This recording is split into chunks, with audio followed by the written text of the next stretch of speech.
Omborxona jarrohlik bo'limining yovuzona bir nusxasiga aylantirilgan edi. Hayotni saqlab qoluvchi uskunalar o'rnida zang bosgan, qonga belangan zanjirlar turardi. Skalpellar o'rnini o'tmas pichoqlar egallagan. Shifoxona xalatlari esa qizil rangli, kapyushonli marosim liboslariga almashtirilgan edi. Sektantlarning jirkanch, tushunarsiz tildagi qichqiriq va ibodatlari qayta-qayta yangrardi.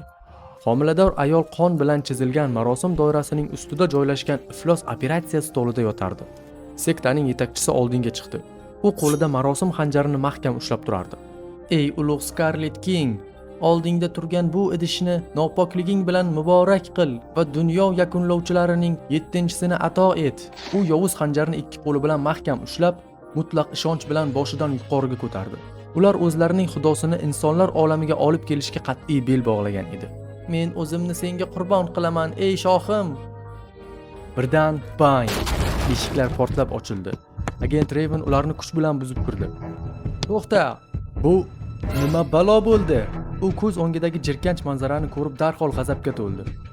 "Sizlar, iflos maxluqlar, barchangizni do'zaxga yuboraman." U o'ylab o'tirmadi. Raven ularni o'qqa tutdi. Xonadagi hamma narsa idlisona va to'xtatilishi kerak edi. "O'lib ket! Ha!" Raven o'qdan bo'shaguncha tepkini bosishda davom etdi. Qurol faqat quruq chiqqillab qolgandagina u to'xtadi. Raven miltig'ini uloqtirdi, ammo qo'llari titrashdan to'xtamasdi. Shunda juda past, zo'rg'a eshitiladigan kulgu yangradi.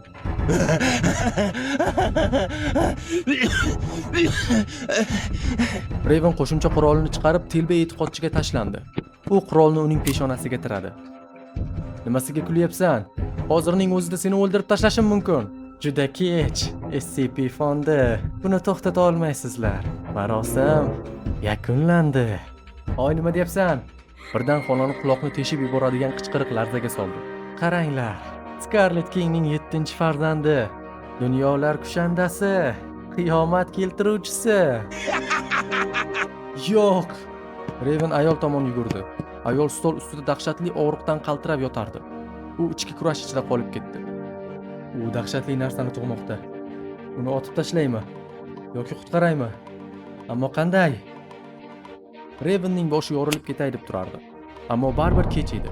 Marosim yakunlangan. Scarlet Kingning 7-farzandi, o'sha dunyolar kushandasi, qiyomat keltiruvchisi tug'ildi. Ularning qarshisida esa oltin rangli, shilimshiq, yarim shaffof bir narsa turardi. Deyarli jelega o'xshardi. U hatto jigarrang kuchukchadek zararsiz ko'rinardi. Yangi tug'ilgan mavjudot g'ildirab, qiziqqon kuchukchadek atrofni hidlab sudralardi. "Nima?"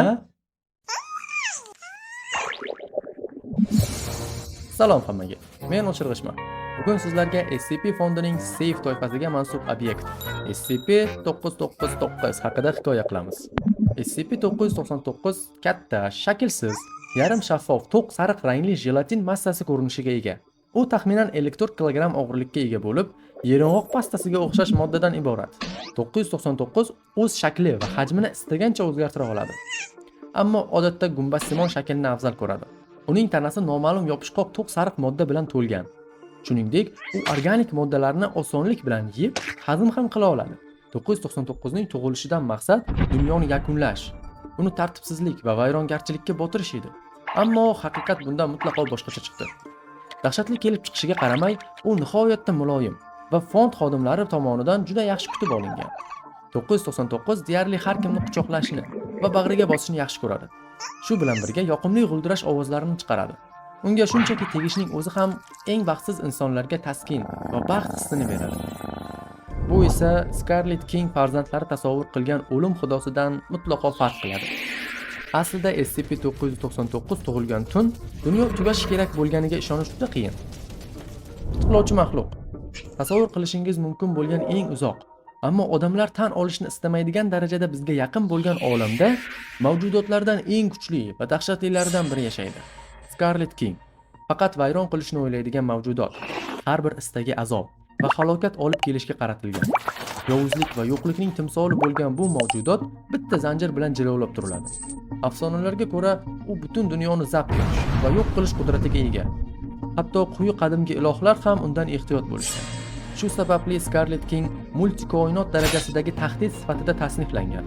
Uning tasviri turli manbalarda turlicha. Chunki haqiqiy ko'rinishini anglab bo'lmaydi. kim qarasa unga boshqacha namoyon bo'ladi. Aytishlaricha, Scarlet King insoniyatning zamonaviy hayotdan noroziligining ifodasidir. U salbiy hissiyotlar bilan oziqlanadi va unga qarshi chiqqanlarni aqlsizlik bilan zaharlaydi. Shu sababli u izdoshlar tomonidan nopoklik ilohi sifatida sog'iniladi. Ayniqsa Scarlet King farzandlari deb ataluvchi sekta tomonidan. Scarlet King farzandlari insoniyatdagi zaiflikni yo'q qilishni maqsad qilishgan edi. Ular tinchlik va erkinlik g'oyalarini rad etib, cheksiz urushlarni targ'ib qilishardi. Bu sekta doimo o'z jinoyatkor xudosini qamoqdan ozod qilish uchun marosimlar o'tkazardi. Shunday marosimlardan biri 7 nafar yosh qizni tayyorlashni o'z ichiga olgan edi. Ular xo'jayinining dahshatli avlodlarini dunyoga keltirish uchun idish sifatida tanlangan. Ularning maqsadi nima edi? Yangi tartibsizlik va vayrongarchilikning davrini boshlab berish. Har bir tug'ilish avvalgisidan ham ko'proq halokat olib kelgan va 7-chi, so'nggi tug'ilish qiyomatni boshlab berishi aytilgan edi. Ammo 7-chi kelin boshqalarga o'xshamasdi. Uning irodasi Scarlet Kingning zulmi ostida sinmadi. Shu sababli u tushunib bo'lmas dahshatli mavjudotni o'rniga SCP-999 ni dunyoga keltirdi. Umid qilamizki, bir kun kelib u o'zining 6 ta aka-ukasini mag'lub etadi va hatto otasi Scarlet Kingni ham taxtdan ag'darishi mumkin. Hozircha 999 SCP fondi ichida o'z uyini topgan. Uning mehribon tabiati va o'ynoqi fe'l-atvori xodimlarning ruhiyatiga ijobiy ta'sir ko'rsatadi. 999 hatto xodimlar bilan quvnoq qitiqlash kurashlarini ham o'tkazadi.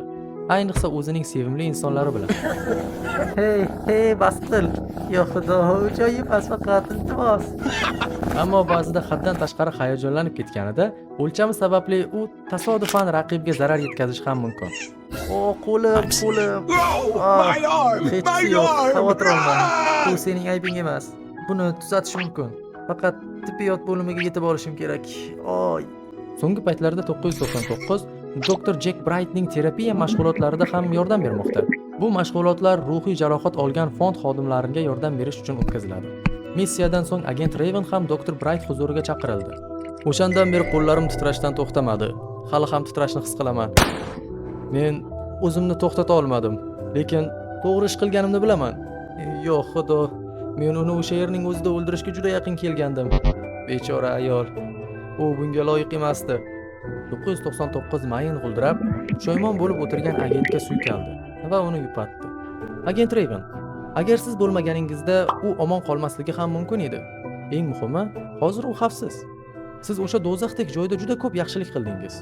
Siz bir inson hayotini saqlab qoldingiz va fond uchun ajoyib obyekt olib keldingiz. To'g'ri qildingiz. Faxrlanishga arziydi. Darhaqiqat, o'sha kecha tug'ilgan mavjudot qiyomat keltiruvchi emas edi. Oltin rangli massa o'layotgan sekta tomon sudralib borganda, u hayotda hech qachon his qilmagan huzurni tuygan edi va bir lahzaga pushaymonlikni ham. Sekta yetakchisi insoniyatning ezguligi uning rejasini barbod qilganini bilgan holda ham yuzida tabassum bilan jon berdi. Hayotning o'zi ham shunday ziddiyatlardan iborat. Agent Raven oldinga yurib, to'q sariq shilliqni qo'liga oldi. Unga tegishi bilan Raven qalbida osoyishtalik paydo bo'ldi. Zulmat dengizidagi kichik bir umid nuri kabi. Hozir SCP-999 ga fond ichida erkin harakatlanishga ruxsat berilgan. Ammo har kuni soat 20:00 dan 21:00 gacha uxlash uchun o'z xonasida bo'lishi shart. Shuningdek, favqulodda blokirovka vaqtida ham xavfsizligi uchun xonasida qoladi. 999 tunda saqlash hududidan tashqariga chiqishi mumkin emas va hech qachon majmua hududidan tashqariga olib chiqilmaydi. Uning xonasi doimo toza saqlanishi kerak. Ovqati esa kuniga 2 marta almashtiriladi. Tanaffusdagi fond xodimlariga uning oldiga kirib muloqot qilishga ruxsat beriladi. 999 zeriksa u bilan o'ynash kerak va unga doimo tinch, tahdidsiz ohangda gapirish lozim.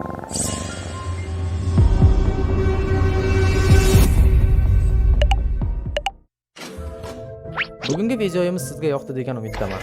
Like bosishni, kanalga obuna bo'lishni va qo'ng'iroqcha belgisini bosishni unutmang. Keyingi safar qaysi SCP-ni ko'rishni xohlaysiz? Takliflaringizni izohlarda yozib qoldiring.